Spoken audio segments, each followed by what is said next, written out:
Good morning to all friends. H S. Patel હાઈસ્કૂલમાંથી આંકડાશાસ્ત્ર વિષયનો શિક્ષક નીલકંઠ જેવારોડ ધોરણ 11 કોમર્સના વિદ્યાર્થીઓનું ચેપ્ટર નંબર 4 પ્રસારમાનના સેશન નંબર 1માં હાર્દિક સ્વાગત કરે છે. મિત્રો, આજે આપણે ચેપ્ટર નંબર 4 પ્રસારમાન ધોરણ 11 કોમર્સનું આંકડાશાસ્ત્ર વિષયનું જોવા જઈ રહ્યા છે, જેનો સેશન નંબર 1 આજે હું શરૂ કરું છું. પ્રસારમાનને આપણે મિત્રો કહીએ છીએ measures of dispersion. Measures of dispersion. તો પ્રસારમાનની વ્યાખ્યા પહેલાં સમજીએ મિત્રો. માહિતીના સરેરાશ માપની આસપાસ તેના અવલોકનો કેટલા પ્રમાણમાં ફેલાયેલા છે તે દર્શાવતું મૂલ્ય એટલે ચલન અથવા પ્રસારમાન. ફરી એકવાર, માહિતીના સરેરાશ માપની આસપાસ તેના અવલોકનો કેટલા પ્રમાણમાં ફેલાયેલા છે તે દર્શાવતું મૂલ્ય એટલે ચલન અથવા પ્રસારમાન. મિત્રો, પ્રસારમાનને સમજવું હોય તો તમારી ટેક્સ્ટ બુકમાં એક સરસ એક્ઝામ્પલ આપ્યું છે, એ સમજીએ આપણે. તો મિત્રો, તમારી ટેક્સ્ટ બુકમાં એક એક્ઝામ્પલ આપ્યું છે, એના દ્વારા પ્રસારમાનને સમજવાનો પ્રયત્ન કરીએ. મિત્રો, અહીંયા તમને ચિત્ર દેખાતું હશે. પેજ નંબર 122 પર તમારી ટેક્સ્ટ બુકમાં, આંકડાશાસ્ત્રની ટેક્સ્ટ બુકમાં પેજ નંબર 122 પર એક ચિત્ર છે, જેમાં એક કુટુંબના 4 સભ્યો છે, જેમાં 2 નાના બાળકો છે અને 2 વડીલ વ્યક્તિઓ છે, અને એમને એક કાંઠેથી, એટલે કે નદી છે, અને નદીના એક કાંઠેથી બીજે કાંઠે એમને એમના ઘરમાં જવું છે, એમના ઘરે જવું છે. તો મિત્રો, નદીની જે મહત્તમ ઊંડાઈ છે એ 150 સેન્ટીમીટર છે, અને આ તમામે તમામ 4 વ્યક્તિઓની ઊંચાઈનો સરવાળો ભાગ્યા વ્યક્તિઓની સંખ્યા જો કરીએ તો સરેરાશ ઊંચાઈ મિત્રો 125 સેન્ટીમીટર આવે છે. સરેરાશ ઊંચાઈનો મતલબ એવો છે કે દાદા છે, બા છે, એક છોકરી છે નાની અને એક છોકરો છે, આ 4 વ્યક્તિઓની ઊંચાઈનો સરવાળો ભાગ્યા એ 4 વ્યક્તિઓ. તો એ જે સરેરાશ ઊંચાઈ આવે છે, જેને આપણે કહીએ છીએ મધ્યવર્તી સ્થિતિના માપ, એ અહીંયા 125 સેન્ટીમીટર આવે છે. હવે આપણને જોતા એવું લાગે કે મહત્તમ ઊંડાઈ 150 સેન્ટીમીટર છે અને સરેરાશ ઊંચાઈ 125 સેન્ટીમીટર છે, એટલે આ નદીમાં કોઈ ડૂબે નહીં. નદી કુટુંબના 4 વ્યક્તિઓ આરામથી પાર કરી જશે. પણ મિત્રો, ધ્યાન રાખજો, અહીંયા એવું કીધું છે કે નદીની આ પોઈન્ટમાં આપણને કીધું છે જો કે નદીની જે સરેરાશ ઊંડાઈ છે, સરેરાશ ઊંડાઈ એ 100 સેન્ટીમીટર છે. સરેરાશ ઊંડાઈ એટલે નદીમાં કોઈક જગ્યાએ ખાડો હોય, કોઈક જગ્યાએ ટેકરો હોય, એવી રીતે જો નદીનું માપ લેવામાં આવે તો એની સરેરાશ ઊંડાઈ 100 સેન્ટીમીટર છે, અને આ 4 વ્યક્તિઓની સરેરાશ ઊંચાઈ 125 સેન્ટીમીટર છે. એટલે આપણને આ 100 સેન્ટીમીટર નદીની સરેરાશ ઊંડાઈ 100 સેન્ટીમીટર જોતા એવું લાગે કે આ 4 વ્યક્તિઓ આ નદી પાર કરી જશે, કોઈ વ્યક્તિ ડૂબશે નહીં. પણ મિત્રો, ધ્યાન રાખજો, નદીની જે મહત્તમ ઊંડાઈ છે, કારણ કે સરેરાશ શોધવા માટે પહેલાં લઘુત્તમ અને મહત્તમ બંને ધ્યાનમાં લેવું પડે. ઓછામાં ઓછી ઊંડાઈ કેટલી છે નદીની, અને વધુમાં વધુ ઊંડાઈ કેટલી છે. ઓછામાં ઓછી ઊંડાઈ આપણને ક્યાંથી ખબર પડે? નદી કિનારા પરથી ખબર પડે. અને મહત્તમ ઊંડાઈ ક્યાંથી ખબર પડે? વચ્ચે જે નદીનો જે વચ્ચેનો ભાગ છે ત્યાં એની મહત્તમ ઊંડાઈ હોય. તો મિત્રો, આ જોતાં એવું લાગે છે કે જો મહત્તમ ઊંડાઈ 150 સેન્ટીમીટર હોય તો આ 4 વ્યક્તિઓમાંથી આ 2 નાના જે બાળકો છે એ આ નદી પસાર કરી શકે નહીં. અને એટલા માટે આ પ્રસારમાનનો ઉપયોગ અહીંયા થાય છે. શાની માટે? તો આપણે અગાઉ જ વ્યાખ્યા જોઈ પ્રસારમાનની કે માહિતીના સરેરાશ માપની આસપાસ, એટલે આ જે સરેરાશ માપ છે, નદીની જે સરેરાશ ઊંડાઈ છે 100 સેન્ટીમીટર, એની આસપાસ માહિતીના અવલોકનો એટલે કે મધ્યસ્થ, મધ્યક, બહુલક કેટલા પ્રમાણમાં ફેલાયેલા છે એનું પ્રસારનું માપ શોધવા માટે આ પ્રસારમાન છે. તો મિત્રો આ એક્ઝામ્પલ સારામાં સારું એક્ઝામ્પલ છે જે તમારી ટેક્સ્ટ બુક્સમાં તમને આપેલું છે.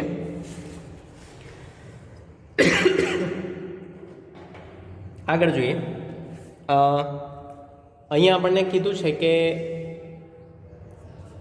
પ્રસારમાનની વ્યાખ્યા ફરી એકવાર જોઈએ. માહિતીના સરેરાશ માપ. સરેરાશ માપ એટલે આપણા મધ્યવર્તી સ્થિતિના જે માપો છે, જેમ કે મધ્યક છે, મધ્યસ્થ છે, બહુલક છે, આ બધા સરેરાશના માપ છે. એની આસપાસ અવલોકનો કેટલા પ્રમાણમાં ફેલાયેલા છે, એનો ફેલાવો કેટલા પ્રમાણમાં છે તે દર્શાવતું મૂલ્ય જે આપણને મળે એને આપણે કાં તો ચલણ કહીએ છીએ, કાં તો પછી એને પ્રસારમાન કહીએ છીએ. પ્રસારમાન કહો કે ચલણ કહો, બંને સરખું જ છે. હવે મિત્રો આગળ જોઈએ પ્રસારમાનના ઈચ્છનીય લક્ષણો. મિત્રો આ એક આદર્શ પરિસ્થિતિ કહી શકાય,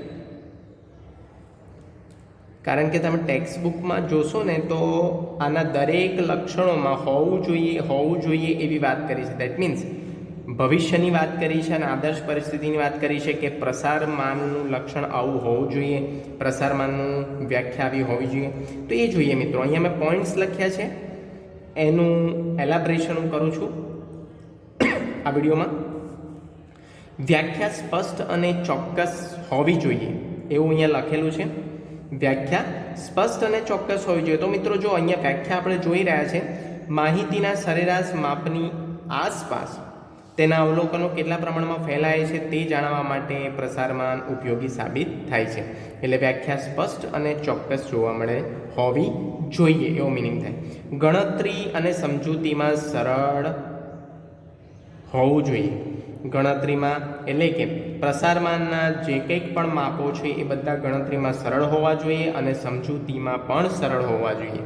બધા જ અવલોકનોનો ઉપયોગ એટલે કે પ્રસારમાનનું માપ શોધતી વખતે, પ્રસારમાનના નિરપેક્ષ અને સાપેક્ષ માપ શોધતી વખતે પ્રસારમાનમાં દરેકે દરેક અવલોકનોનો ઉપયોગ થવો જોઈએ. જેમ આપણે મધ્યકમાં મુદ્દો જોઈ લો કે મધ્યકમાં તમામે તમામ અવલોકનોનો ઉપયોગ થાય છે મધ્યક શોધવા માટે. નિદર્શનના સાપેક્ષમાં આગળનો મુદ્દો છે 5મો, નિદર્શનના સાપેક્ષમાં સ્થિર માપ.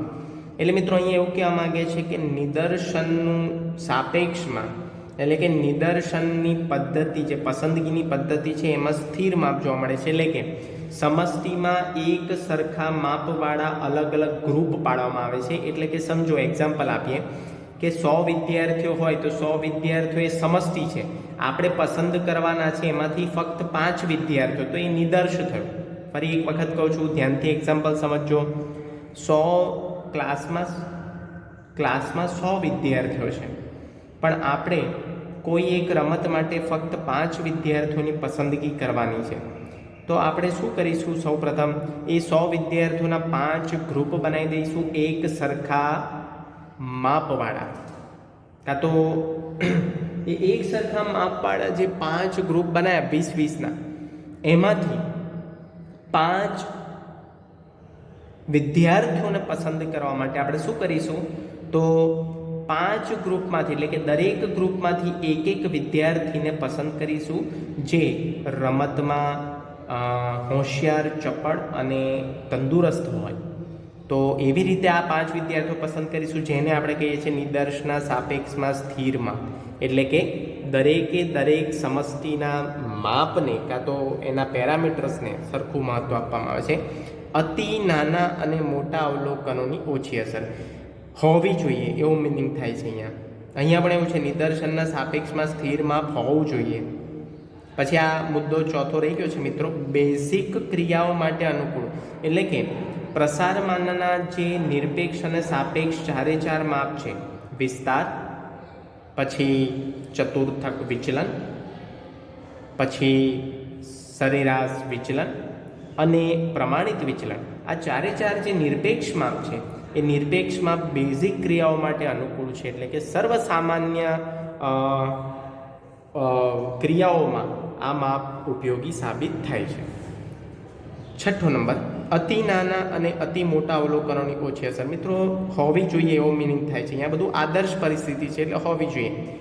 મિત્રો અહીંયા પ્રસારમાનના નિરપેક્ષ અને સાપેક્ષ માપો શોધતી વખતે ખૂબ જ નાના અથવા ખૂબ જ મોટા અવલોકનની ઓછી અસર જોવા મળે છે. એટલે કે મૂલ્યની દ્રષ્ટિએ બહુ જ નાના અવલોકનો હોય અથવા બહુ જ મોટા અવલોકનો હોય એની અસર આપણને ઓછી જોવા મળે છે, જે આપણે મધ્યસ્થમાં કે એમાં જોઈ શકીએ છીએ. મિત્રો હવે આપણે આગળ જોઈશું પ્રસારમાનના માપો. મિત્રો પ્રસારમાનના બે પ્રકારના માપો જોવા મળે છે. એક તો પ્રસારમાનનું નિરપેક્ષ માપ અને બીજું છે પ્રસારમાનનું સાપેક્ષ માપ. એની વ્યાખ્યા જોઈએ અને પ્રસારમાનના નિરપેક્ષ કયા કયા માપો છે અને સાપેક્ષ કયા માપો છે જે આપણે આ પ્રકરણમાં ભણવાના છે એ પણ જોઈશું આપણે. તો સૌથી પહેલાં પ્રસારમાનના બે પ્રકારના માપો છે. પહેલાં તો કેપિટલ એ પ્રસારમાનનું નિરપેક્ષ માપ. એની વ્યાખ્યા જોઈએ. જે પ્રસારના માપને માહિતીના અવલોકનોના એકમ વડે દર્શાવવામાં આવે તે માપને પ્રસારનું નિરપેક્ષ માપ કહે છે. ફરી એક વખત, જે પ્રસારના માપને માહિતીના અવલોકનોના એકમ વડે દર્શાવવામાં આવે તે માપને પ્રસારનું નિરપેક્ષ માપ કહે છે. એટલે મિત્રો સાદી ભાષામાં અને સરળ ભાષામાં તમને કહું તો દાખલાની અંદર દરેકે દરેક અવલોકનના એકમો, એકમ એટલે કિલોગ્રામ, ગ્રામ, લીટર, મીટર, કિલોમીટર, પછી ઊંચાઈની દ્રષ્ટિએ જોવા જઈએ તો ફૂટ, ઇંચ, પછી સેન્ટીમીટર, આવું બધું જે આપ્યું હોય અવલોકનોના પાછળ, દરેક અવલોકનોની પાછળ, તો એ એકમને આપણે જ્યારે પ્રસારમાનના માપોની પાછળ લગાવીએ છીએ તો એને આપણે કહીએ છીએ પ્રસારમાનનું નિરપેક્ષ માપ. ધારો કે એક્ઝામ્પલ આપ્યું છે અહીંયા ઉદાહરણ તરીકે, બધા જ અવલોકનોનો એકમ કિલોગ્રામ છે. ધારો કે આપણે વાત કરીએ કે કરિયાણાની દુકાનમાં આપણે જ્યારે કોઈ ચોખા લેવા જઈએ, બાજરી લેવા જઈએ, ખાંડ લેવા જઈએ, પછી આપણે કોઈ પણ પ્રકારનો જથ્થો લેવા જઈએ તો એનું જે માપનનો એકમ છે એ માપનનો એકમ કિલોગ્રામમાં અથવા ગ્રામમાં હોય છે.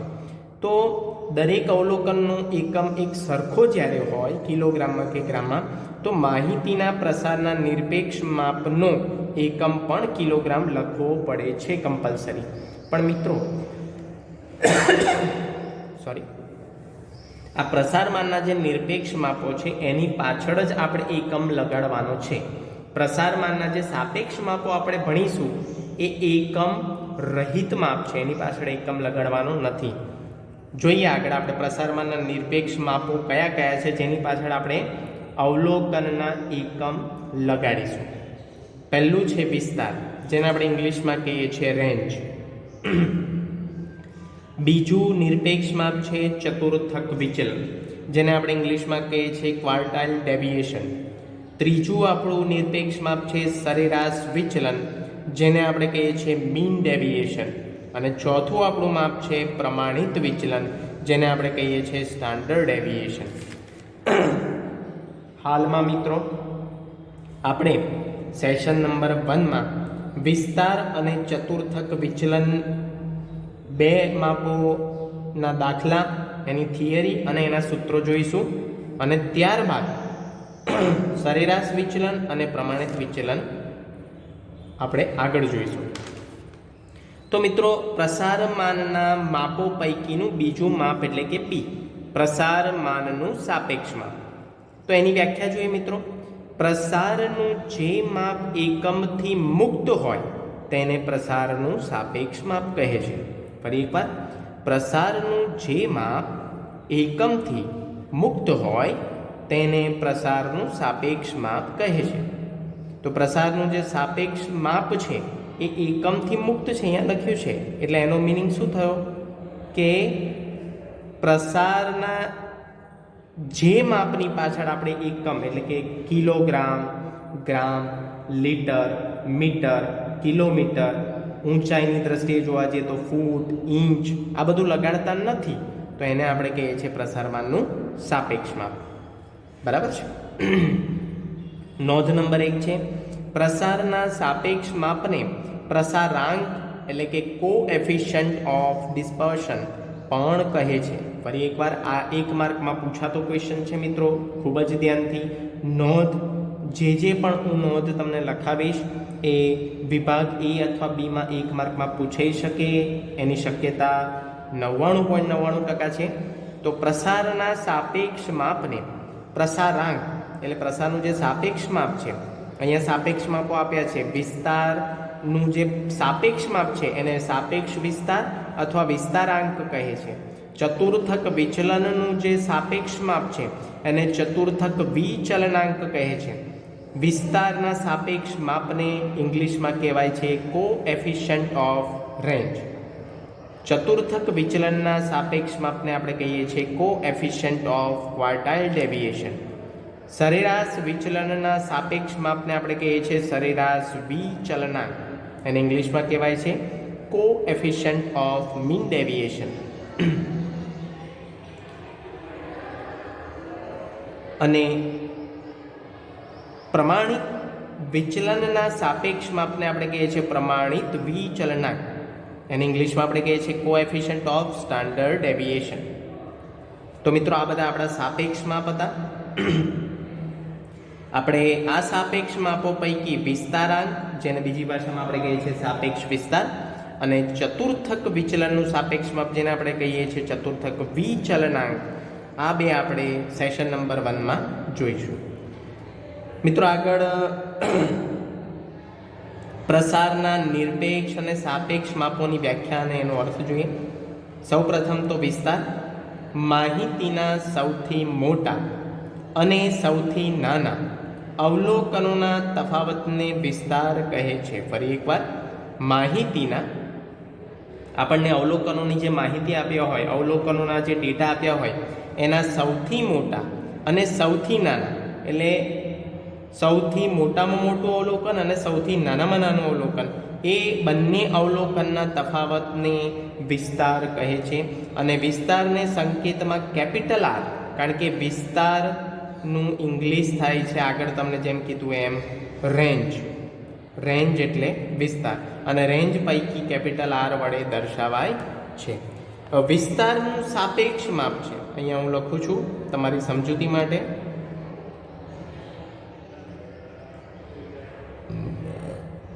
વિસ્તારનું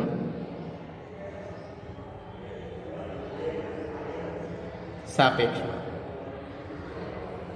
તો વિસ્તારના સાપેક્ષ માપને આપણે કહીએ છીએ વિસ્તારાંક, અથવા એને બીજી ભાષામાં તમે એવું પણ કહી શકો સાપેક્ષ વિસ્તાર, એવું પણ આપણે કહી શકીએ સાપેક્ષ વિસ્તાર. તો મિત્રો એની વ્યાખ્યા જોઈએ. વિસ્તારના માપને, એટલે આપણને જે ઉપર વિસ્તારનું માપ મળ્યું, સૌથી મોટા અવલોકનમાંથી સૌથી નાનું અવલોકન માઇનસ કર્યા પછી જે માપ મળે એને આપણે કહીએ છીએ વિસ્તારનું માપ. તો વિસ્તારના માપને અવલોકનોની મહત્તમ કિંમત અને લઘુત્તમ કિંમત, મહત્તમ કિંમત અને લઘુત્તમ કિંમતના સરવાળા વડે ભાગવાથી મળતી કિંમતને સાપેક્ષ વિસ્તાર અથવા વિસ્તારાંક કહે છે, જેને આપણે ઇંગ્લિશમાં કહીએ છીએ કોએફિશિયન્ટ ઓફ રેન્જ. અને આપણે ઇંગ્લિશમાં અહીંયા હું લખું છું, આગળ લખેલું જ છે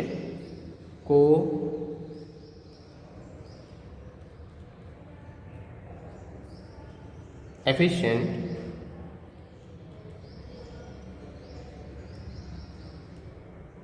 ઓફ રેન્જ. તો મિત્રો ફરી એક વખત જોઈએ વિસ્તારના માપને, એટલે કે સૌથી મોટું અવલોકન માઇનસ સૌથી નાનું અવલોકન, એટલે કે ઉપર અંશમાં બાદબાકી કરવાની અને છેદમાં સરવાળો કરીએ, અને જે આપણને કિંમત મળે એને આપણે સાપેક્ષ વિસ્તાર અથવા વિસ્તારાંક કહીએ છીએ. હવે મિત્રો વિસ્તાર અને વિસ્તારાંકના સૂત્રો જોઈએ.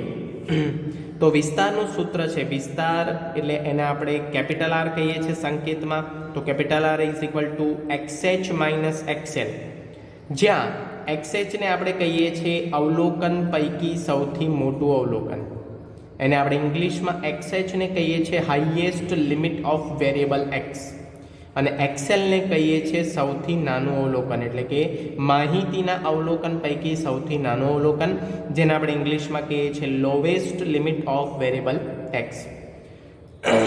સિમ્પલ છે. એટલે આરનું સૂત્ર થયું XH માઇનસ XL. અને વિસ્તારાંક અથવા તો સાપેક્ષ વિસ્તારનું સૂત્ર મિત્રો થાય છે XH માઇનસ XL, એટલે કે XH માઇનસ XL તમે ઉપર કરેલો જ હશે, એની જગ્યાએ R લખી દો તો પણ ચાલે. તો ઉપર તમારે સૌથી મોટા અવલોકનમાંથી સૌથી નાનું અવલોકન માઇનસ કરવાનું અને છેદમાં એ બંનેનો સરવાળો કરાવવાનો.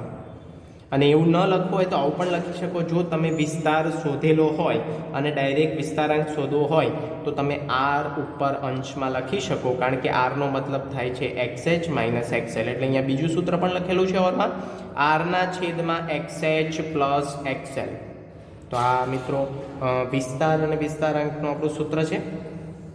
હવે મિત્રો જોઈએ ચતુર્થક વિચલનની વ્યાખ્યા, જે આપણું પ્રસારના માપો પૈકીનું, પ્રસારના માપો એટલે કે પ્રસારમાનના નિરપેક્ષ માપો પૈકીનું બીજું માપ છે ચતુર્થક વિચલન, જેને આપણે ઇંગ્લિશમાં કહીએ છીએ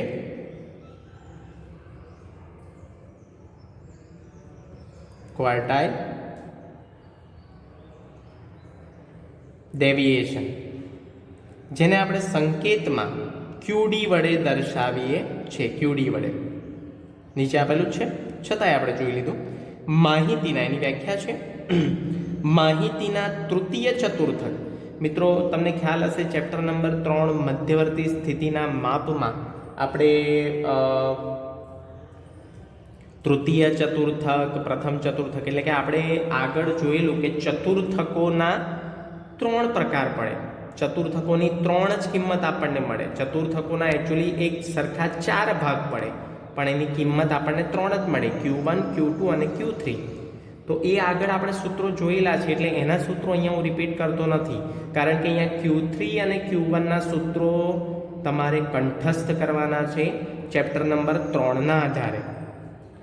માહિતીના તૃતીય ચતુર્થક, જેને આપણે Q3 કહીએ છીએ, અને પ્રથમ ચતુર્થક, જેને આપણે સંજ્ઞા તરીકે Q1 માં ઓળખીએ છીએ, વચ્ચેના તફાવતને 2 વડે ભાગવાથી મળતા માપને ચતુર્થક વિચલન કહે છે.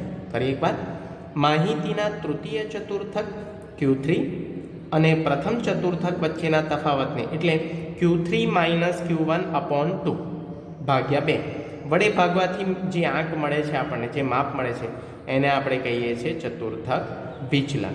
અને ચતુર્થક વિચલનને સંકેતમાં QD, D થોડો નીચેથી લખવાનો છે સબસ્ક્રિપ્શનમાં, QD વડે દર્શાવાય છે, જેને આપણે કહીએ છીએ ક્વાર્ટાઇલ ડેવિએશન. અને મિત્રો ચતુર્થક વિચલનાંક, દેટ મીન્સ એ ચતુર્થક વિચલનનું સાપેક્ષ માપ છે, જેની પાછળ એકમ લાગતો નથી. અહીંયા લખું છું કૌંસમાં, ચતુર્થક વિચલનનું સાપેક્ષ માપ. તો ચતુર્થક વિચલનાંક એટલે ચતુર્થક વિચલનનું સાપેક્ષ માપ છે. ચતુર્થક વિચલનના માપને પ્રથમ તથા તૃતીય ચતુર્થકોની સરેરાશ વડે ભાગવાથી મળતી કિંમતને ચતુર્થક વિચલનાંક કહે છે. ફરી એકવાર, ચતુર્થક વિચલન એટલે તમે જે QD શોધ્યું એ નહીં, પણ ચતુર્થક વિચલનના માપને પ્રથમ તથા તૃતીય ચતુર્થકોની સરેરાશ વડે ભાગવાથી મળતી કિંમતને ચતુર્થક વિચલનાંક કહે છે. પહેલાં ચતુર્થક વિચલન એટલે કે જે ઉપરની વ્યાખ્યા આપણે જોઈ, જે નિરપેક્ષ માપ છે, એનું સૂત્ર જોઈએ QD is equal to Q3 minus Q1 upon 2, અને ચતુર્થક વિચલનાંકનું સૂત્ર છે Q3 minus Q1 upon Q3 plus Q1. મિત્રો આમ જોવા જઈએ તો આનું સૂત્ર, મુખ્ય સૂત્ર આ પ્રકારનું છે Q3 minus Q1 upon 2 upon Q3 plus Q1 upon 2. હવે આ બે જે છે એ અંશનો અંશ છે, જે છેદમાં આવી જાય ગણિતના નિયમ પ્રમાણે, અને છેદનો છેદ એ અંશમાં જતો રહે. તો આવું થઈ જાય કે Q3 માઇનસ Q1, પછી ગુણાકારમાં 2 થઈ જાય અને આ રીતે Q3 પ્લસ Q1, આ પણ ગુણાકારમાં 2 2 ઉડી જાય એટલે આપણું સૂત્ર થયું Q3 minus Q1 upon Q3 plus Q1.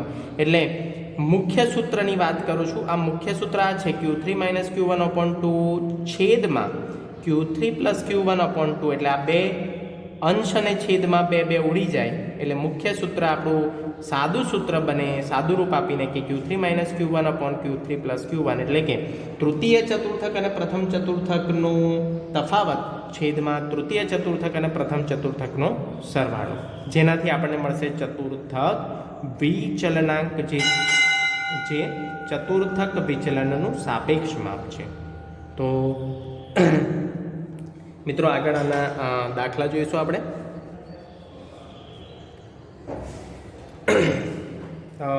સૌથી પહેલાં અવર્ગીકૃત માહિતી પૈકીના દાખલા જોઈશું. દાખલા નંબર 1 છે, રેફરન્સ લેવામાં આવ્યો છે પીબી પ્રેક્ટિસ બુક સ્વાધ્યાય 4.1 દાખલા નંબર 1 વાંચીએ આપણે. દાખલામાં શું કહે છે? કાપડનો વ્યવસાય કરતી પેઢીઓનો વાર્ષિક નફો 10,000 રૂપિયા. મિત્રો અહીંયા એકમ આપ્યો છે, જો ધ્યાનથી 10,000 રૂપિયા. એકમને ખાસ અહીંયા ધ્યાનમાં લેવાનો છે, કારણ કે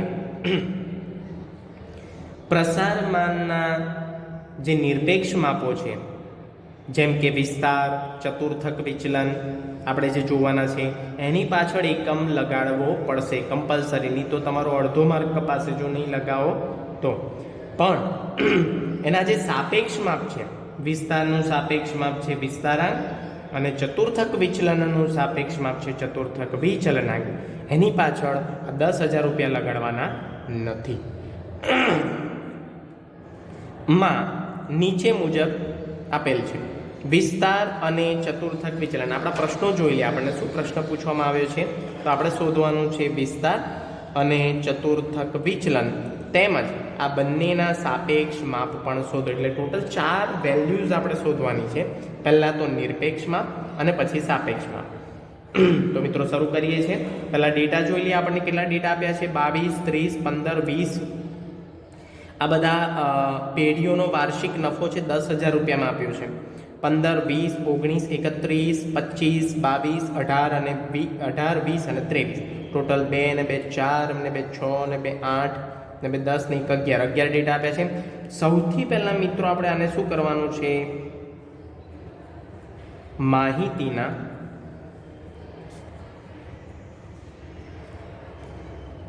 અવલોકનોને ચડતા ક્રમમાં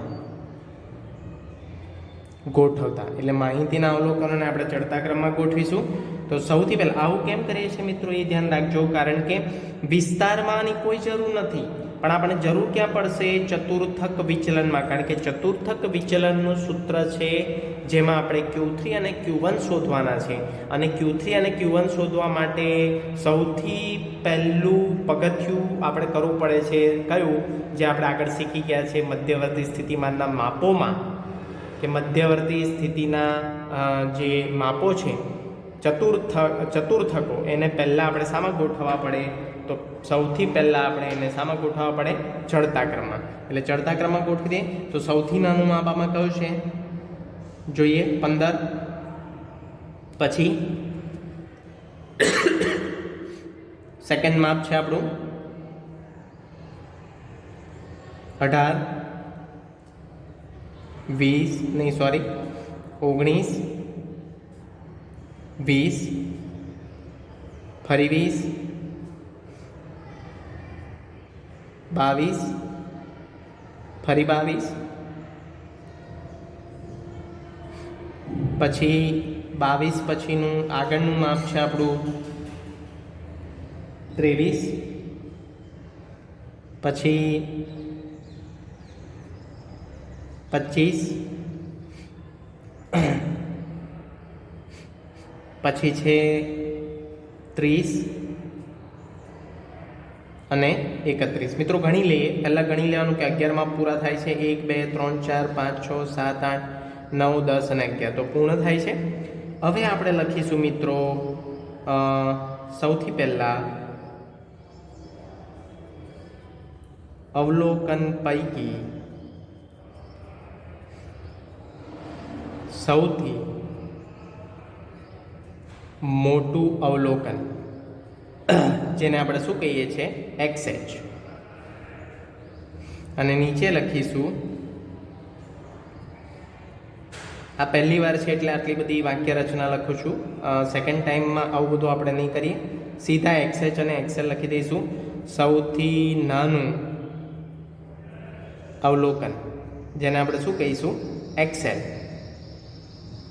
તો XH એટલે અહીંયા ચડતા ક્રમમાં ગોઠવેલા છે 15 છે, અને 15 નહીં, ચડતા ક્રમમાં છે તો 31 આવે, અને XL એટલે કે સૌથી નાનું માપ આવે 15.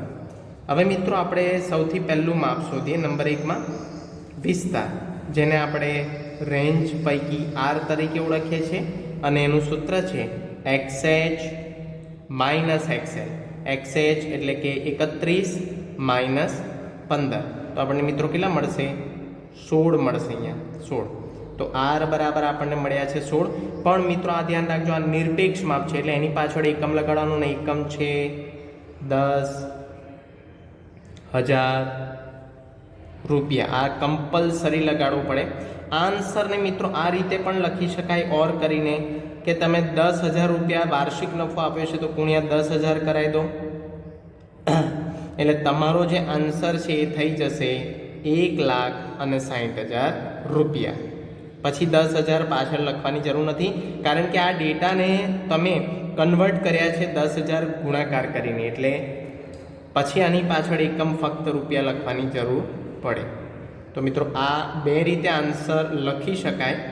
આ પણ વેલિડ ગણાય, ઉપરનો આન્સર કે કૌંસમાં તમે 10,000 રૂપિયા લખો તો એનો મિનિંગ થયો 1,60,000, અને ગુણ્યા 10,000 કરીને પણ તમે આનો આન્સર લખી શકો છો 1,60,000 રૂપિયા.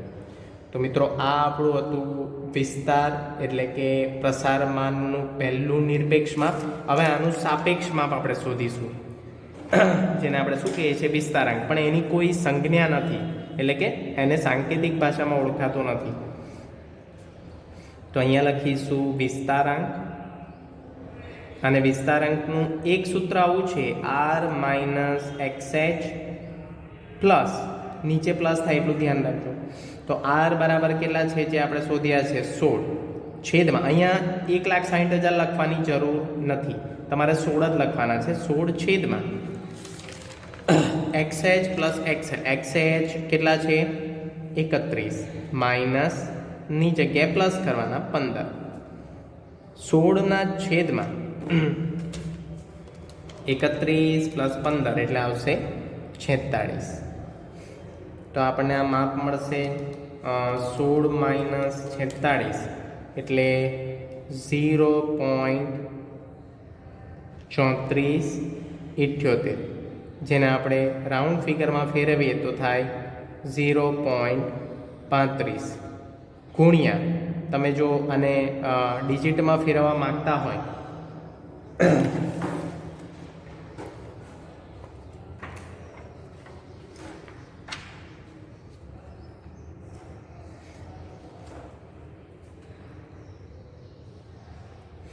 તો મિત્રો આને આપણે ફેરવાની કોઈ જરૂર નથી, કારણ કે આ કયું માપ છે, સાપેક્ષ માપ છે, એટલે સાપેક્ષ માપની પાછળ એકમ લાગે નહીં. તો આ આપણો જવાબ છે વિસ્તારાંકનો. તો વિસ્તારાંકની પાછળ એકમ લાગતો નથી, એટલે એને આપણે ગુણ્યા 10,000 કરવાના નથી. આ પણ ખ્યાલ રાખજો, આમાં કન્ફ્યુઝ ના થતા. તો વિસ્તારાંક આપણો આવ્યો છે 0.35. હવે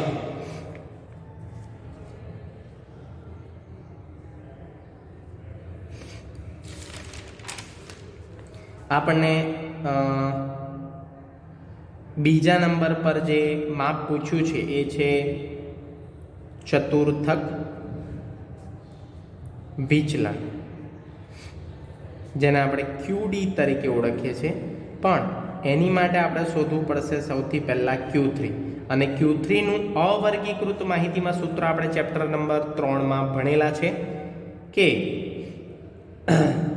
3 કૌંસમાં n+1/4 મુ અવલોકન. બરાબર મિત્રો?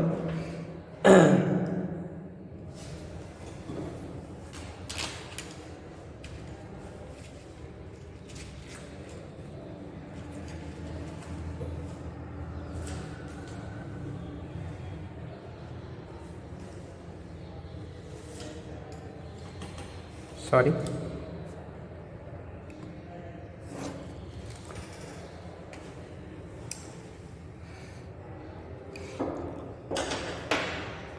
ત્રણ કૌંસમાં n+1/4 મુ અવલોકન.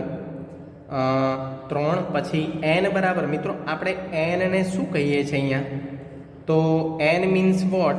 આપણા અવલોકનની સંખ્યા કેટલી છે? તો ગણો 1 2 3 4 5 6 7 8 9 10 ને 11, એટલે 11 અવલોકન આપ્યા છે. તો અવર્ગીકૃત માહિતીમાં n ને આપણે કહીએ છીએ અવલોકનની સંખ્યા. જ્યારે વર્ગીકૃત માહિતીમાં લોજિક બદલાઈ જાય છે, n ને કહેવાય છે સિગ્મા f. તો અહીંયા n બરાબર 11 + 1/4 મુ અવલોકન. ફરી એકવાર 12/4 3 ગુણ્યા 4 તરી 12 એટલે 3 મુ અવલોકન. એટલે અહીંયા 3 તરી 9 મુ અવલોકન એવું મિનિંગ થાય.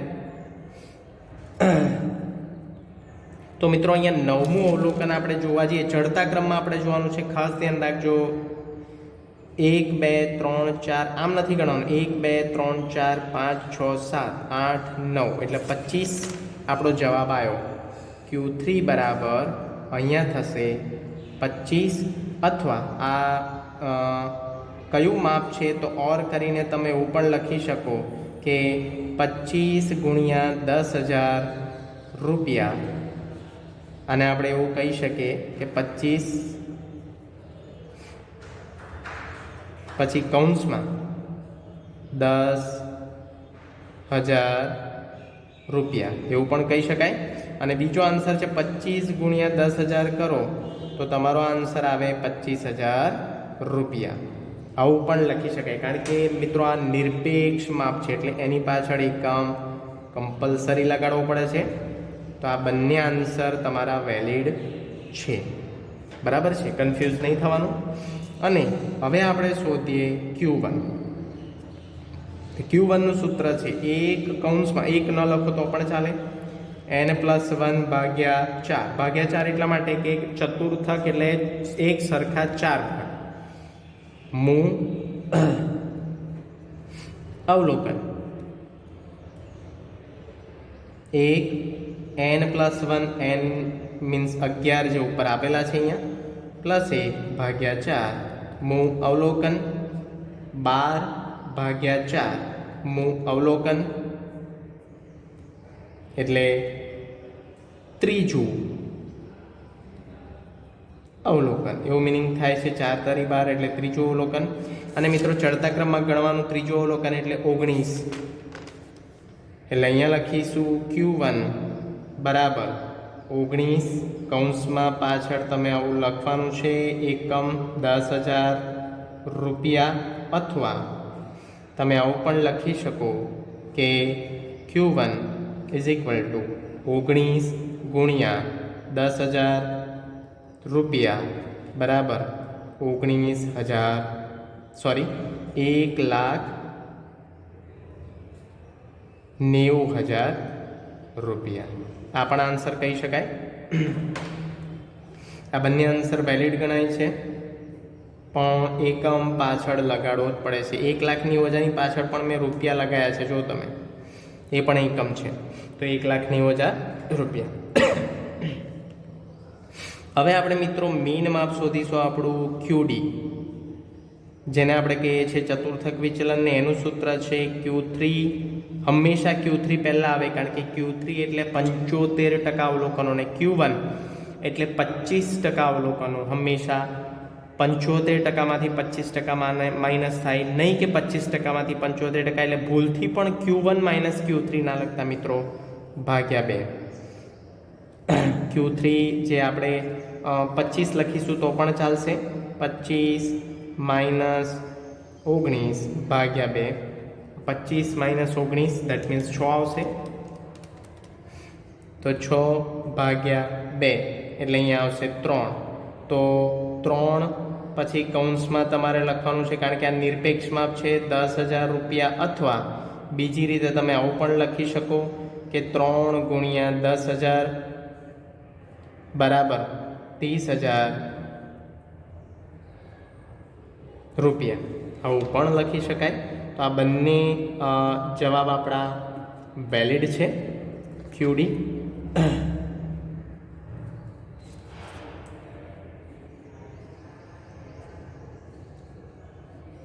પણ એકમ લગાડવો જરૂરી છે, કારણ કે આ નિરપેક્ષ માપ છે. અને હવે મિત્રો ચતુર્થક વિચલનનું સાપેક્ષ માપ, જેને આપણે કહીએ છીએ ચતુર્થક વિચલનાંક, જેનું સૂત્ર છે Q3 માઇનસ Q1 છેદમાં Q3 પ્લસ Q1. થોડી ડાબી બાજુથી ગણતરી કરીશું. Q3 માઇનસ Q1 આપણે શોધેલા જ છે ઉપર જુઓ, છતાંય લખીએ છીએ 25 માઇનસ 19 છેદમાં 25 પ્લસ 19. 25 માઇનસ 19 એટલે 6 આવે છે, અને 25 પ્લસ 19 કરીએ તો આપણને મળશે 44. જેના ભાગાકાર કરીએ તો આવશે 0.1363. 0.1363 એને કન્વર્ટ કરીએ 2 ડિજિટમાં તો 0.14 થશે. આ છે આપણું ચતુર્થક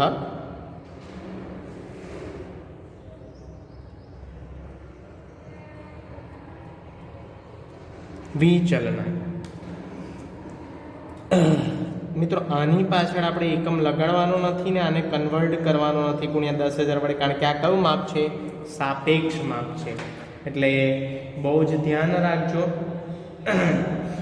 કારણ કે જો તમે આને ગુણ્યા 10,000 વડે કન્વર્ટ કર્યું તો એ તમારું બધું માપ ખોટું આવશે. એટલે ખૂબ જ ધ્યાન રાખજો. 0.14 અથવા 0.136 પણ લખી શકો છો. બીજો દાખલો જોઈએ મિત્રો, અવર્ગીકૃત માહિતી પૈકીનો બીજો દાખલો. બહુ જ અગત્યનો દાખલો. આમાં અલગ અલગ પ્રશ્નો છે, જેના આધારે આપણે એક નોંધ લખીશું. તો બીજો પ્રશ્ન છે દાખલા નંબર 2, રેફરન્સ પ્રેક્ટિસ બુક પૈકીનો દાખલો છે, સ્વાધ્યાય 4.1 દાખલા નંબર 4. એક છાત્રાલયના 15 વિદ્યાર્થીઓ, એટલે મિત્રો કન્ફર્મ કરો કે n બરાબર 15 છે વિદ્યાર્થીઓની સંખ્યા, જેને આપણે કહીએ છીએ વિદ્યાર્થીઓની સંખ્યા n બરાબર 15. તો અહીંયા જે માહિતી આપી છે માસિક ખિસ્સા ખર્ચ આપ્યા છે રૂપિયામાં. તો એકમ આપણો કયો થયો પહેલાં તો એ નક્કી કરી દો, રૂપિયા. એટલે બધાની પાછળ આપણે રૂપિયા લગાડવાના છે, અહીંયા કન્વર્ટ નહીં થાય. અનુક્રમે 45, 30, 50, 60, 36, 48, 40, 46, 57, 72, 60, 30, 35, 27 અને 39 રૂપિયા છે. 15 વિદ્યાર્થીઓની ખિસ્સા ખર્ચ માસિક મહિનાના જે એમના પેરેન્ટ્સ એમને પોકેટ મની આપે, એ પોકેટ મની અહીંયા આપેલી છે રૂપિયામાં. આપણે શું શોધવાનું છે? 1 નંબરમાં તો વિસ્તાર અને ચતુર્થક વિચલન શોધવાનો છે. વિસ્તારાંક અને ચતુર્થક વિચલનાંક, એટલે કે વિસ્તારનું સાપેક્ષ માપ વિસ્તારાંક અને ચતુર્થક વિચલનનું સાપેક્ષ માપ એટલે ચતુર્થક વિચલનાંક શોધવાનો છે. તો પહેલા નંબર પર શોધીએ, પણ એના પહેલાં આપણે શું કરીશું? હા, તો અહીંયા લખીએ માહિતીના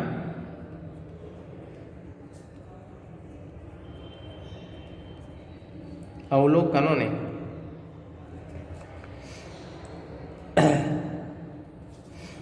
ચડતા ક્રમમાં ગોઠવતા.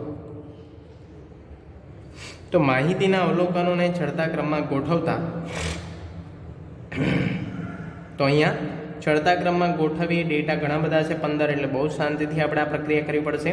સૌથી પહેલાં સૌથી નાનો ડેટા જોઈએ. તો ચડતા ક્રમમાં એટલે સૌથી નાનો ડેટા છે 27. તો લખીશું 27. પછી એના પછીનો જે ડેટા આપ્યો છે આપણને 30 છે, જે 2 વાર છે, 30 30. પછી છે 35 39, હા તો આવશે 35. પછી છે 36, પછી છે 39,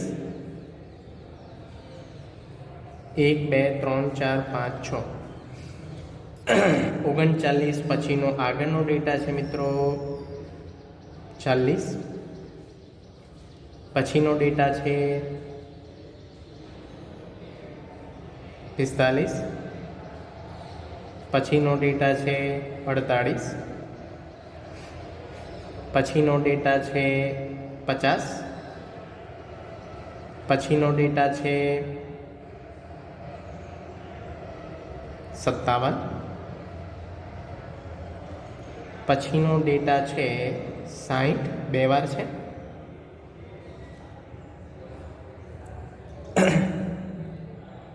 પછીનો ડેટા છે મિત્રો 60 પછી 66, અને પછી છેલ્લા છે 72.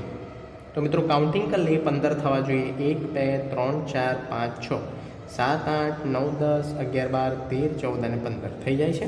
આ કાઉન્ટિંગ જરૂરી છે, કારણ કે જો કોઈ એક અવલોકન તમે લખવાનું ભૂલી જશો તો તકલીફ આપણને જ પડશે, આપણો જવાબ વેરીફાઈ નહીં થાય. સૌથી પહેલાં આપણે શોધીએ નંબર 1માં વિસ્તાર, જેને આપણે કહીએ છીએ આર, કેપિટલ આર, અને એનું સૂત્ર છે XH માઇનસ XL. XH લખીએ મિત્રો. હવે હું લખતો નથી. XH ને આપણે શું કહીએ છીએ? અવલોકન પૈકી સૌથી મોટું અવલોકન. તો સૌથી મોટું અવલોકન નીચે હશે 72, અને સૌથી નાનું અવલોકન જેને આપણે XH કહીએ, XL કહીએ છીએ, lowest limit of variable x, અને XH ને આપણે ઇંગ્લિશમાં કહીએ છીએ highest limit of variable x. તો XL છે 27. એને ગણતરીમાં લઈએ તો 72 માઇનસ 27,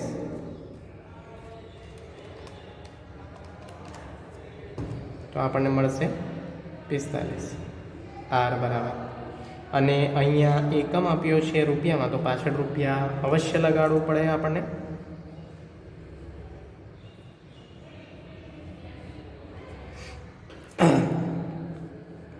મિત્રો આ વિસ્તારનું જે સાપેક્ષ માપ છે એ શોધીએ, જેને આપણે કહીએ છીએ વિસ્તારાંક, જેની સાંકેતિક ભાષા નથી, પણ અહીંયા લખીશું આપણે એનું બીજા નંબરનું સૂત્ર આર કૌંસમાં XH. કૌંસમાં હંમેશા પ્લસ કરવાનું છે, ભૂલાય નહીં. ઘણા બધા વિદ્યાર્થી મિત્રો ભૂલ કરે છે, માઇનસ કરે છે, એ તો આપણે ઉપર કરેલું જ છે.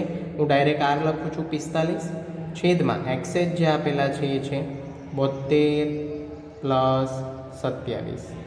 તો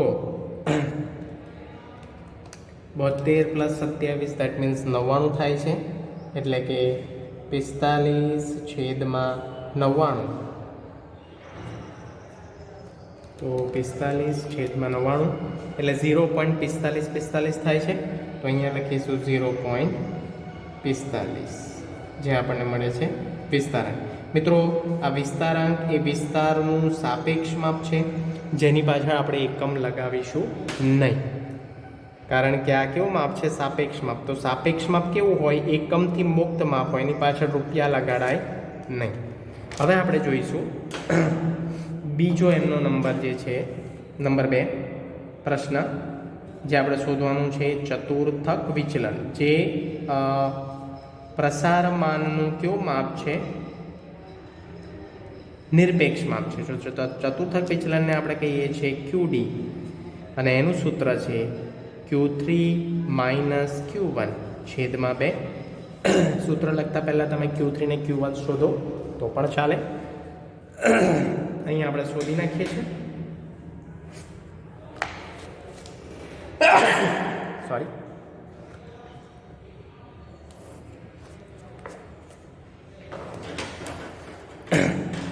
સૌથી પહેલાં Q3.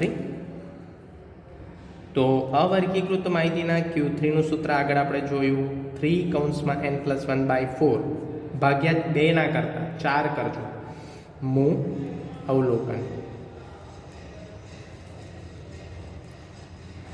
3 કૌંસમાં n બરાબર 15 છે મિત્રો. 15 વિદ્યાર્થીઓના ડેટા આપે છે ભાગ્યા 4 મુ અવલોકન 3 ગુણ્યા 16 15 પ્લસ 1 16 ભાગ્યા 4 4 ચોક 16 એટલે 3 ચોક 12. મિત્રો અહીંયા આ રીતે ઉડાય છે 4 ચોક 16. તમને ખ્યાલ આવશે ને 4 ચોક 16 અને 4 તરી 12. તમે આવું પણ કરી શકો 16 તરી 48/4 તો પણ 12 આવશે, સરખું જ આવશે બધું. તો 12મું અવલોકન એવું મતલબ થાય છે. 12મું અવલોકન આપણે શામાં જોવાનું છે? તો આપણે જોવાનું છે ચડતા ક્રમમાં. તો ચડતા ક્રમમાં 12મું અવલોકન. જો મિત્રો આ 6 ડેટા છે અને આ 12મું અવલોકન એટલે કે 60. તો અહીંયા લખીશું આપણે 60 અને એ છે રૂપિયા, જેને આપણે કહીએ છીએ Q3. આની પાછળ એકમ લગાડવો પડે કારણ કે Q3 એ પણ નિરપેક્ષ માપ છે એટલે એની પાછળ એકમ લખવો જરૂરી છે રૂપિયા સ્વરૂપે. હવે અહીંયા બાજુમાં શોધીએ Q1, જેનું સૂત્ર ડાયરેક્ટ લખવું હોય તો આ રીતે લખી શકાય n+1/4. અહીંયા 12 લખવું હોય તો પણ લખાય, ન લખવું હોય તો પણ એનો કોઈ મતલબ નથી. કારણ કે એક જોડે કોઈ પણ કિંમતનો ગુણાકાર કરો તો એની વેલ્યુ એ જ આવે છે. તો n+1 એટલે કે 15 + 1 ભાગ્યા 4 મુ અવલોકન એટલે કે 16 ભાગ્યા 4 મુ અવલોકન એટલે કે 4 ચોક 16 એટલે ચોથું. અહીંયા મુ ના લખાય પણ ચોથું અવલોકન. વાક્ય રચના થોડી બદલી રાખવાની. ચોથું અવલોકન. મિત્રો ચડતા ક્રમમાં જોવાનું છે ચોથું અવલોકન. તો આ છઠ્ઠું છે. 1 2 3 4 તો 35 રૂપિયા. આપણે લખીશું 35 રૂપિયા. એ આપણું ચોથું અવલોકન થયું છે.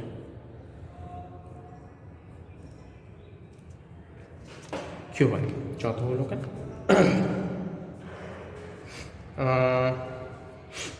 નેક્સ્ટ હવે આપણે શોધીશું QD, જે આપણે ઉપર લખ્યું છે. ફરી એક વખત સૂત્ર લખીશું. એટલે જ કહું છું મિત્રો, ઉપર સૂત્ર પહેલાં નહીં લખવાનું, પહેલાં Q3 ને Q1 શોધી નાખવાનું. પણ તમને કદાચ સૂત્ર ખબર ન પડે, સૂત્ર ઉપર લખવું હોય તો ચાલે, સૂત્ર ભૂલી જતા હોય તો 60 - 35 છેદમાં 2. 60 - 35 એટલે લગભગ 25 થશે. છતાંય જોઈ લઈએ, વેરીફાઈ કરી લઈએ. 25 ભાગ્યા 2 એટલે થાય 12.5. તો અહીંયા પોઈન્ટમાં જવાબ આવે છે, કોઈ વાંધો નથી. 12.5 પણ એકમ લગાડવાનો છે રૂપિયા, કારણ કે આ પોકેટ મનીની વાત કરી છે. QD એ કેવું માપ છે?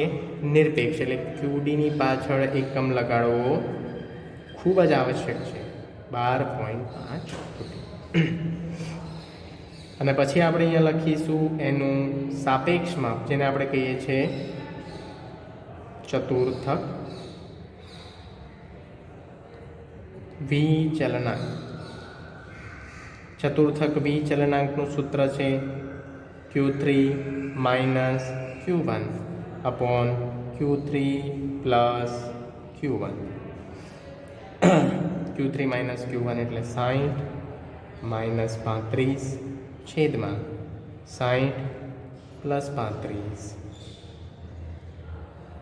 25 ના છેદમાં 95.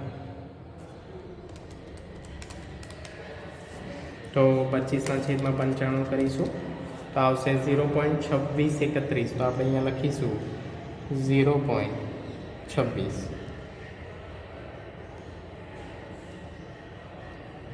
ચતુર્થક વિચલનાંક.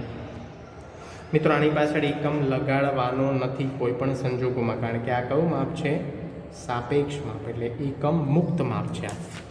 તો આની પાછળ એકમ લગાડવાનો નથી. મિત્રો હવે ત્રીજો અને ચોથો ક્વેશ્ચન આપણે જોઈએ. ત્રીજા નંબરના ક્વેશ્ચનમાં શું કહે છે તો જોઈએ. જો દરેક વિદ્યાર્થીનો માસિક ખર્ચ ₹5 ઓછો કરવાનું નક્કી કરવામાં આવે તો વિસ્તાર અને ચતુર્થક વિચલનના માપો પર તેની શી અસર થશે? ફરી એકવાર મિત્રો, જો દરેક વિદ્યાર્થીનો માસિક ખર્ચ એટલે આ 15 વિદ્યાર્થીનો માસિક ખર્ચ જો 5 રૂપિયા ઓછો કરી દેવામાં આવે, એટલે કે પહેલા વિદ્યાર્થીનો માસિક ખર્ચ પોકેટ મની જે છે મહિનાની એ 45ની જગ્યાએ 40 કરી દેવામાં આવે, બીજાની 30ની જગ્યાએ 25, 50ની જગ્યાએ 45, એવી રીતે દરેકની 5 ઓછી કરવામાં આવે. તો આજે આપણે વિસ્તાર અને ચતુર્થક વિચલનના જે માપો શોધ્યા છે QD અને આ કેપિટલ આ, એની પર શું અસર પડશે? તો મિત્રો કોઈ જ અસર પડશે નહીં. એનું રીઝન પણ હું તમને લખાવું છું. જોઈએ આપણે એનું રીઝન. તો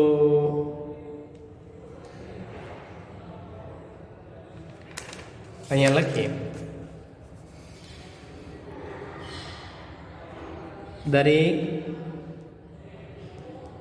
વિદ્યાર્થીની,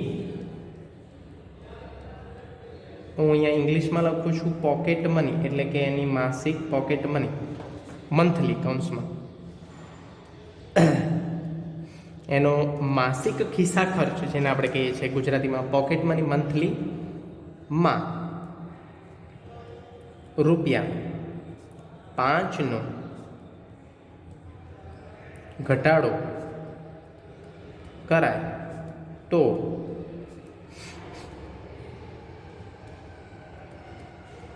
પ્રસારના માપોમાં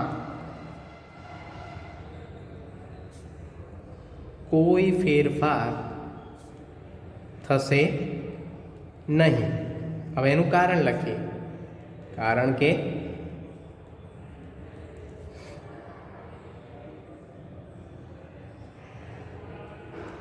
આ બંને માપો, કૌંસમાં લખું છું કયા બંને માપોની વાત કરી છે, તો નિરપેક્ષ માપની વાત કરી છે, વિસ્તાર અને ચતુર્થક વિચલન. આ બંને માપોની વાત કરી છે. આ બંને માપો ઉગમ બિંદુ, મુદ્દો અગત્યનો છે, ઉગમ બિંદુ ના પરિવર્તનથી સ્વતંત્ર છે. તેથી બસ આ આપણું કારણ, આ અગત્યનું કારણ છે મિત્રો. આનો અડધો માર્ક્સ હોય છે. ઉગમ બિંદુના પરિવર્તનથી સ્વતંત્ર છે. જો મિત્રો એક વસ્તુ યાદ રાખો, સરવાળો અને બાદબાકી આ માપ પર કોઈ અસર કરશે નહીં. એટલે કે દરેક અવલોકનમાં જો કિંમત વધારવાની હોય, ધારો કે દરેકની પોકેટ મની, દરેક વિદ્યાર્થીની મંથલી પોકેટ મની જો વધારવામાં આવે અથવા દરેકની પોકેટ મની જો ઓછી કરવામાં આવે, જેમ અહીંયા કીધું છે કે 5 રૂપિયાનો ઘટાડો કરવામાં આવે, તો પણ પ્રસારના આ માપોમાં કોઈ જ ફેર પડશે નહીં. કારણ કે દરેકના અવલોકનમાં 5 રૂપિયા ઘટી જશે. બરાબર? આ બે માપોમાં કોઈ ફેર પડે નહીં, કારણ કે એ શું છે, ઉગમ બિંદુના પરિવર્તનથી સ્વતંત્ર છે. પણ જો આ માપોમાં ભાગાકાર કે ગુણાકારની વાત કરી હોય તો એને સ્કેલ માપ કહેવાય છે. સ્કેલ માપ, તો એમાં પરિવર્તન થાય છે. આપણે આગળનો મુદ્દો જોઈએ, જે ચોથો ક્વેશ્ચન આના પર જ છે. ચોથા ક્વેશ્ચનમાં શું કીધું છે એ જોઈએ. ચોથા ક્વેશ્ચનમાં કીધું છે, જો દરેક વિદ્યાર્થીનો માસિક ખર્ચ અડધો કરવાનું નક્કી કરવામાં આવે તો વિસ્તાર અને ચતુર્થક વિચલનના નવા મૂલ્ય શોધો અને એ માટેનું કારણ જણાવો. તો મિત્રો પહેલાં હું લખું છું અહીંયા જૂનું મૂલ્ય. ધ્યાનથી સમજો, જૂનું મૂલ્ય. આરનું જૂનું મૂલ્ય કેટલું છે મિત્રો? અહીંયા જોઈએ, આરનું જૂનું મૂલ્ય છે, વિસ્તારનું જૂનું મૂલ્ય છે 45, અને QDનું જૂનું મૂલ્ય એટલે કે ચતુર્થક વિચલનની વાત કરી છે, એનું જૂનું મૂલ્ય કેટલું છે? 12.5. હવે નવું મૂલ્ય શોધીએ. તો આપણને આમાં શું કરવાનું કીધું છે? નવા મૂલ્યમાં એવું કીધું છે કે અડધો કરવામાં આવે માસિક ખર્ચ દરેકનો. તો આપણે ડાયરેક્ટ શું કરવાનું? જૂનું મૂલ્ય અડધો એટલે શું? ભાગ્યા 2. એટલે કે આરની વાત કરીએ તો આરનું જૂનું મૂલ્ય છે 45 ભાગ્યા 2, અને QDની વાત કરીએ તો એનું જૂનું મૂલ્ય છે 12.5 ભાગ્યા 2. તો બંનેનું નવું મૂલ્ય કેટલું થાય? 45 ભાગ્યા 2 એટલે થશે 22.5 રૂપિયા. એકમ લગાડવો પડે કારણ કે તમે અત્યારે શોધી રહ્યા છો નિરપેક્ષમાં. અને 12.5 ભાગ્યા 2 એટલે થશે 6.25 રૂપિયા, કારણ કે આ પણ શું છે? નિરપેક્ષમાં. તો આ તમારું થઈ ગયું વિસ્તારનું નવું મૂલ્ય 22.5 અને ચતુર્થક વિચલનનું નવું મૂલ્ય 6.25. આ આપણા નવા મૂલ્યો છે, ધ્યાન રાખજો, નવા મૂલ્યો. તો મિત્રો એ જ વસ્તુ છે કે જ્યારે તમે જૂના માપને કાં તો દરેક અવલોકનની કિંમતને અડધી કરશો અથવા એના ગુણાકાર કરશો, એટલે કે એમાં ગુણાકારનો અને ભાગાકારનો જો સંબંધ આવે તો એનું નવું મૂલ્ય બદલાશે. પણ જો એમાં બાદબાકી અને સરવાળો આવે દરેક અવલોકનોની કિંમતમાં તો એનું માપ બદલાય નહીં, એનું એ જ રહેશે. ધારો કે એક એક્ઝામ્પલ લઈએ આપણે. જો અહીંયા ધ્યાન આપજો, હું તમને પ્રેક્ટિકલ કરીને બતાવું છું. 45, 30 આ બધામાંથી આપણે 5 માઇનસ કરતા જઈએ. 45 - 5 એને એમ પ્લસમાં મેમરીમાં મૂકીએ. 30 - 5 મેમરીમાં હું મૂકું છું 25ને. પછી 50 - 5, પછી 60 - 5. બધામાંથી 5 ઓછા કરીએ. આ 3 નંબરની કન્ડિશન પ્રમાણે એટલું જ આવે છે કે નહીં જોવા માટે. 36 - 5, 48 - 5, પછી 40 - 5, પછી 66 - 5, 57 - 5, 72 - 5, 60 - 5, 30 - 5, 35 - 5, 27 - 5 અને 39 - 5. હવે મિત્રો આ બધાનો સરવાળો કરું છું અત્યારે હાલમાં, બરાબર છે. બધામાંથી 5 માઇનસ કર્યા. હવે હું MRC કરું છું, એટલે 620 ભાગ્યા 15. તો મને સરેરાશ કેટલી મળી? 41.33. હવે આ જે ઓરિજિનલ કિંમત છે એનો સરવાળો કરો. 45 + 50 + 30, 60, 36, 48, 40, 66, 57, 72, 60, 30, 35, 27 અને 39 અને ભાગ્યા 15 કરી તો પણ એટલી જ વેલ્યુ આવે છે 46.33. તો મિત્રો કહેવાનો તાત્પર્ય કે સરવાળા બાદબાકીનો કોઈ અસર નવા મૂલ્ય પર પડતી નથી. જ્યારે ભાગાકાર અને ગુણાકાર હોય તો એની અસર પડે છે. પણ એનું રીઝન શું આવે? તો અહીંયા આપણે એનું કારણ આપવાનું છે કે કેમ નવું મૂલ્ય બદલાયું. જૂનું મૂલ્ય આરનું 45 હતું તો નવું મૂલ્ય આરનું કેમ 22.5 થયું, અને QDનું 12.5 હતું તો કેમ 6.25 થયું? તો એનું રીઝન છે કે કારણ કે વિસ્તાર અને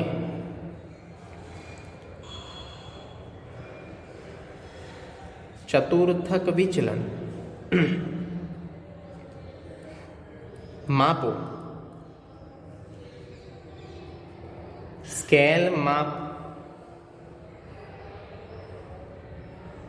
માપના પરિવર્તન થી બદલાય છે.